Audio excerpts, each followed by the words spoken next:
Bilingual or Immersion by Kendra Hamilton. 8 years ago, Proposition 227 virtually eliminated bilingual education in California's K-12 schools. Since then, the English-only approach has made inroads in states like Arizona and Massachusetts, where ballot initiatives have created even more restrictive English immersion programs than California's. In Colorado, backers of a field ballot initiative are trying again, this time with a campaign for a constitutional amendment. But a group of new studies is providing fresh evidence of what many researchers have been saying all along. English immersion has more political appeal than educational merit. We're saying it's not possible given the data available to definitively answer the question, which is better, bilingual or immersion, says Dr. Amy Miracle, co-author of Effects of the Implementation of Proposition 227 on the Education of English Learners K-12. The 5-year, $2.5 million study was conducted for the state of California by the American Institutes for Research in West Ed. We don't see conclusive evidence that bilingual education is superior to English immersion, and we don't see conclusive evidence for the reverse, Miracle says. We think it's the wrong question. It's not the model of instruction that matters, it's the quality. Dr. Tim Shanahan, professor of curriculum and instruction at the University of Illinois Chicago and director of its Center for Literacy, agrees. Shanahan and a team of more than a dozen researchers from institutions across the nation recently completed a synthesis of all the available research on literacy, including second language literacy for the U.S. Department of Education.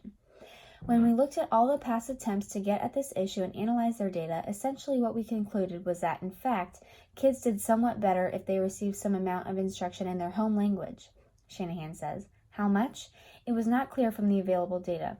What should it look like? That wasn't clear either, but across the board, the impact of some instruction in home language seemed to be beneficial. But one of the things that surprised me and that stood out for me was the sheer volume of the research that was not devoted to these issues, he adds. If you look at the data, most of the research is on which language of instruction is better. That issue has so sucked up all the oxygen that all those other issues of quality clearly are being neglected. Such conclusions run sharply counter to the assertions of many defenders of English immersion. In 1997, millionaire Ron Unz began a campaign against bilingual education, forming an advocacy organization with a simple name and message, English for the Children. That organization helped push Proposition 227 to a landslide victory in California, claiming 61% of the vote. 2 years later, citing dramatic gains on test scores for immigration children, the English for the Children movement moved to Arizona, where Proposition 203 notched 63% of the vote. In 2002, Massachusetts followed suit with Question 2, which was passed with 70% support. But in Colorado, voters rejected the English immersion philosophy, turning it down 55% to 44% at the polls. But the movement began to fizzle after 2002.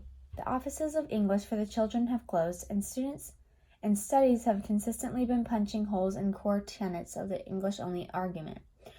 First to fall were the dramatic gains in test scores. Proponents of English immersion stated emphatically that test scores for immigrant students had shot up 40% between 1998 and 2000.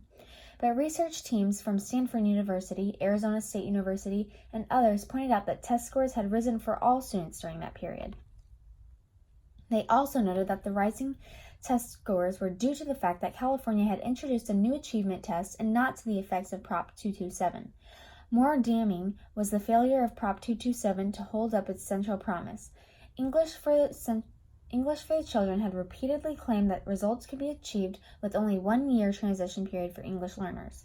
The 1 year limit is a fantasy, says Dr. Stephen Krashen, professor emeritus at the University of Southern California's Rossier School of Education.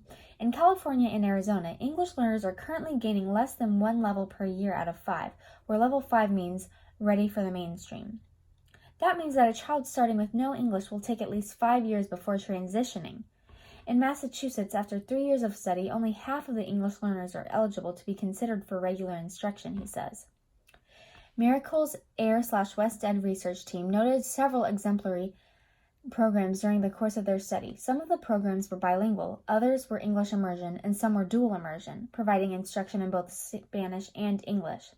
Prop 227 has actually been a useful tool, she says, for forcing the state to focus much-needed attention on the non-English-speaking population. Some former foes of the proposition, she says, have come to see it as a positive thing. But Shelley Spiegel Coleman, president of Californians Together, an advocacy coalition formed in 1998, isn't willing to go so far. The truth is, Prop 227 was a horrible blow for us, but if that was all that happened to us in 1998, we could have galvanized attention, made our points, and worked to ease the law's most restrictive elements, she says. But Prop 227 was the first of a wave of reform movements, each more restrictive than its predecessor. First came a flurry of one-size-fits-all, skill-based reading programs, crafted to meet the curricular needs specified in Prop 227. They allow no accommodation for non-native speakers, and they're sweeping the country, Spiegel Coleman says. And then there are harsh accountability systems mandated by No Child Left Behind.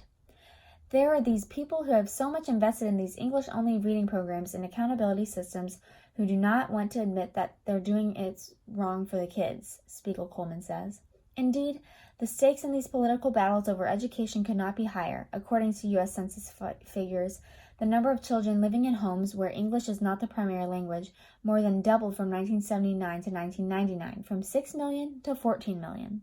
California was home to more than 1.4 million English learners, or nearly 40% of all such public schools students in the nation, excluding Puerto Rico. These language minority students face formidable obstacles in school. According to the National Center for Education Statistics, the dropout rate is 31% for language minority children who speak English, compared with 51% for language minority kids who do not, and only 10% for the general population. At some point, says Shanahan, we better get serious about immigration, about integrating immigrants as productive tax-paying and social security supporting parts of our workforce.